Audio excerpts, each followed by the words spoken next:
मैं इस बात की शुरुआत इसलिए यहां से कर रहा हूं क्योंकि ये इंपॉर्टेंट चीज है। प्रेशर हुआ कल और मैं ये मान रहा हूं कि सारी ऑपोजिशन पार्टीज प्रेशर में आ गई। 3-4 दिन पहले तक ऑपोजिशन पार्टीज नहीं थी प्रेशर में। कल परसों से ऑपोजिशन पार्टीज आई। कांग्रेस के पवन खेड़ा जी आके मिलके गए। गौतम जी जो उत्तर प्रदेश के इंचार्ज नए नए बने हैं, खैर गौतम जी भी वहां पहुंच गए, वो भी आज मिलाए उनसे। ये सब लोग मिलजुल के वहां जा रहे हैं। अखिलेश यादव जी की पत्नी डिंपल यादव जी जो सांसद हैं, अखिलेश यादव जी के भाई धर्मेंद्र यादव, ये सब वहां गए। अखिलेश यादव जी ने एक ट्वीट किया। लेकिन ये सब पिछले 2-3 दिन से हो रहा है। अब मैं जो आज प्रकाश पवारे साहब, जो मैं आप ही से शुरुआत करना चाह रहा हूं और मैं आपसे समझना चाह रहा हूं कि सबसे पहले जो एक पॉलिटिकल पार्टी के रूप में जो सबसे पहली जो महिला नेत्री आई थी वो महुआ मैत्रा थी जो यहां आई थी। लेकिन पॉलिटिकल पार्टी के रूप में उद्धव ठाकरे साहब ने सबसे पहले एज अ पार्टी इस जो ये अनशन चल रहा है इसको समर्थन दिया था। कुछ चीजें मुझे अभी भी नहीं समझ आ रही, क्या केवल और ये कह रहे हैं कि धर्मेंद्र प्रधान का, इनसे कहा जा रहा है कि धर्मेंद्र प्रधान का आप इस्तीफा क्यों मांग रहे हैं सिर्फ, तो कह रहे हैं नहीं, धर्मेंद्र प्रधान का इस्तीफा अगर हो जाएगा तो सारे मंत्री जो आएंगे वो डरेंगे कि अगर मैं कुछ गलत करूंगा तो। आपको लगता है कि बीजेपी का कोई भी मंत्री नहीं डरा हुआ है? मतलब क्या धर्मेंद्र प्रधान के इस्तीफे से ये कौन सी बात कर रहे हैं? और दूसरी बात, ये राहुल गांधी को लगातार कटघरे में खड़ा करने की जो कोशिश हो रही थी, हालांकि अब तो वो हो गई क्योंकि कांग्रेस भी कही कि ठीक है भाई, आपको ऐसा तो हम भी भेज दे रहे हैं अपना रिप्रेजेंटेटिव। मैं जरा लार्जर चीजें आपसे समझना चाह रहा हूं प्रकाश पवारे साहब कि ये जो कॉकरोच जनता पार्टी है ये करना क्या चाह रही है, इसका क्या ध्येय है? ये धर्मेंद्र प्रधान का इस्तीफा हो गया और इसका काम खत्म, सोनम वांगचुक जी अपने वहां चले जाएं लद्दाख, और मालूम नहीं आप दीपके साहब क्या करेंगे। प्रकाश पवारे साहब, अभी तक आप कैसे देख रहे हैं? आनंद जी, जो आपने सवाल किया है, हेलो जी जो आपने सवाल किया है उसके बारे में एक 2-3 बातें हाँ, 2-3 बातें मैं क्लियर करूंगा। मैं अभी तक के कॉकरोच जनता पार्टी का ये जो एजिटेशन चल रहा है जंतर मंतर पर, वहां पे अभी तक के मैं 3 बार जाके आया जी। और शुरुआत में उस समय पे तो अपने सोनम वांगचुक की उपोषण पे नहीं बैठे थे, वहां पे हंगर स्ट्राइक पे नहीं बैठे थे। पहली बार जब मैं गया, बाद में जब मैं गया तब वो हंगर स्ट्राइक पे बैठे थे। इसीलिए किया यहाँ पे, पहले तो मैं इनसे दूरियां बना कर रखता था क्योंकि मुझे ऐसा लगता था कि ये जो बनाया जा रहा है कॉकरोच जनता पार्टी वगैरह, तो ये कुछ नहीं है, ये वापिस से अरविंद केजरीवाल जी का ही नवा प्रयोग है। क्योंकि उसका पूरा स्टाइल जो था, वो जिस तरीके से वो रामलीला मैदान के ऊपर ये सारा किया गया था, वही सेम टूल किट यूज करके सारा विषय हो रहा था।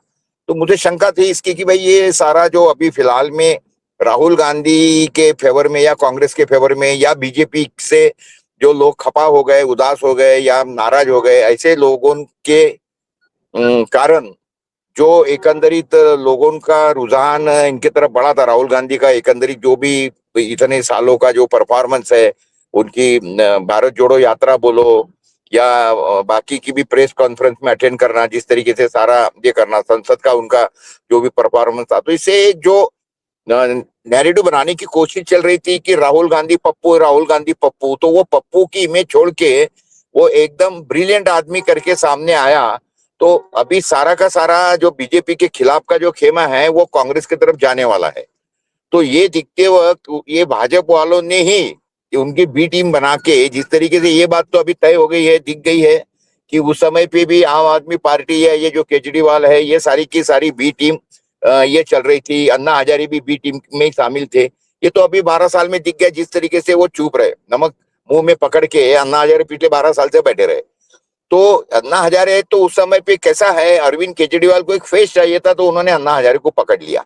तो उसी तरीके से ये जो अभी कॉकरोच जनता पार्टी का है, उनको कोई तो भी एक इश्यू और एक फेस चाहिए था, तो उन्होंने अभी ये हमारे सोनम वांगचुक जी को पकड़ लिया। सोनम वांगचुक जी एक ये पवित्र आत्मा है उनका, ऐसा, और वो एक एजुकेटेड है। अन्ना हजारे तो नॉन एजुकेटेड आदमी था और उनको कुछ समझता नहीं था। मेरे हिसाब से अगर पूछो अन्ना हजारे के बारे में, तो he was nothing but A tape recorder.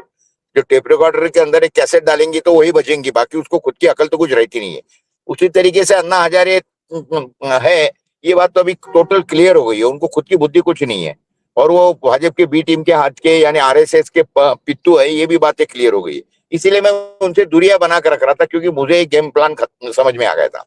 लेकिन बाद में जब सोनम वांगचुक उसके अंदर, क्योंकि मैं उनकी बड़ी इज्जत करता हूँ, ये मैं बताने में मुझे यहाँ पे जरूरी वो शामिल हुए थे। वो कैंडल मार्च के अंदर करीब करीब 1000 लोग शामिल हो गए थे। तो ये इसीलिए, क्योंकि मैं उस आदमी की बड़ी इज्जत क्योंकि मुझे ये बातें बिल्कुल समझ में आ गई थी कि एजुकेशन पैटर्न हमारा देश का जितना खराब हो चुका है, और उसी के कारण हमारे देश की ये दुर्गति हो गई है। जहाँ पे चाइना के जैसा देश ओलंपिक में, एक ओलंपिक में 20, 25, 40 मेडल लेके जाता है, वही भारत के जैसा देश पिछले कई सालों से बड़े मुश्किल से 10-15 मेडल जमा कर सका, क्योंकि उसका कारण इस तरीके से है कि पूरा एजुकेशन सिस्टम ही बेकार पड़ा है, और बच्चों को जो ये मिलना चाहिए प्रमोशन या उनको जो बूस्टिंग होना चाहिए उस तरीके से वातावरण नहीं होने के कारण ही होता नहीं है। तो ये तो देख ही रहे हमारे देश की हालत, कोई संशोधन नहीं है, कोई बच्चों के लिए कोई यानी क्या बोलते स्कोप नहीं है। तो इसीलिए मैं सोनम वांगचुक जी की बड़ी इज्जत करता था कि ये आदमी बिल्कुल सही है। लेकिन अब जब ये इनके साथ में जुड़ गए तो मेरा तो कोई कॉकरोच पार्टी से कोई लेना देना नहीं है, पॉलिटिक्स से भी लेना देना नहीं है। लेकिन उसके बावजूद भी जब एक इतना एजुकेटेड आदमी उनके साथ में गया, अच्छा वो एक पवित्र आत्मा है, उनको लगा भाई नहीं चलो ये ठीक है, और ये तो बात है बिल्कुल तय है ना। ये अगर इतने करोड़ों बच्चों की अगर एग्जामिनेशन ये सिर्फ पेपर लीक के कारण होती है, तो कोई भी संवेदनशील आदमी इसके बारे में नाराज होगा। तो उसी तरीके से सोनम वांगचुक जी नाराज हुए, और ये कॉकरोच पार्टी के हाथ में ये मुद्दा लग गया। क्योंकि कॉकरोच पार्टी का जन्म क्यों हुआ था, क्योंकि सुप्रीम कोर्ट के अंदर जो सुप्रीम कोर्ट के जज ने जो बोल दिया था इनको कि भाई ये तो साले कॉकरोच है, ये कॉकरोच के जैसे वगैरह, तो वो इन्होंने मुद्दा पकड़ लिया और ये कर दिया।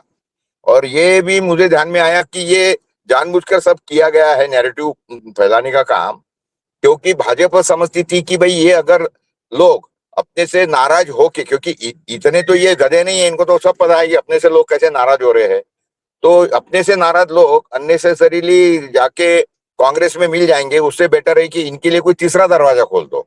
इसमें तो ये बड़े माहिर है भाजपा वाले और आरएसएस वाले, तो इसीलिए उन्होंने एक तीसरा दरवाजा खोल दिया कॉकरोच कॉकरोच के नाम से कि अरे उधर मत जाओ इधर जाओ। तो ऐसा हुआ। लेकिन सोनम वांगचुक उनके साथ में जाने से लोगों का थोड़ा उनके तरफ देखने का नजरिया बदल गया था, वैसे मेरा भी बदल गया था। 2 बार मैं उनको जाके मिल के भी आया, बता के भी आया। लेकिन आज जिस तरीके से केजरीवाल आ गए और जिस तरीके से हुआ, तो एक तो टोटल एक्सपोज हो ही गया कि ये केजरीवाल का इशारा किया कराया है। लेकिन हमें केजरीवाल से इनसे सबसे ज्यादा महत्व की है सोनम वांगचुक जी की जान, क्योंकि आज का 18वां 19वां दिन चल रहा है, और उनके हालत में खुद देख के आया था। ये कोई मजाक बात नहीं है कि एक आदमी 18-19 दिनों से अनशन पर है, तो उसकी हालत क्या हो गई होंगी ये आप लोग पता लगा सकते हैं। और मुझे खुशी है इस बात की कि कम से कम राहुल गांधी ये बाहर, अभी तक के तो बाहर गाँव थे लेकिन विदेश में थे, लेकिन अभी आने के बाद में उन्होंने सोनम वांगचुक की तरफ देख के उनको सपोर्ट दिया है। ये धर्मेंद्र प्रधान का वगैरह इस्तीफा मांगना वगैरह उससे तो बेटर था कि मोदी का ही मांगना चाहिए थे, यानी फिर ना बजेगा, ना रहेगा बांस ना बजेगी बांसुरी। अगर मोदी का इस्तीफा हो जाता है तो सारे के सारे मंत्री आज जो कि ये जो निठल्ले बैठे हैं सारे के सारे नालायक। और ये तो बात बिल्कुल तय है कि भाजपा के अंदर कोई रेजिग्नेशन होता नहीं है, तो उन्होंने खुद बोला है, और अभी तक के हुआ भी नहीं है। इससे भी बड़े बड़े कांड हुए, अभी तो ये राम मंदिर का भी कांड वगैरह सब चल रहा है, लेकिन उसके बावजूद भी इन लोगों को शर्म तो कुछ है ही नहीं। तो ये इसीलिए अभी जो देश की सिचुएशन है, और राहुल गांधी अभी ये होने के कारण, उनके साथ ज्वाइन होने के कारण, और 20 तारीख का जो उन्होंने मार्च रखा है संसद भवन के ऊपर, उसके अंदर शामिल होने के लिए मैं भी आ रहा हूँ वहां पे, यही मैं बताना चाहता हूँ।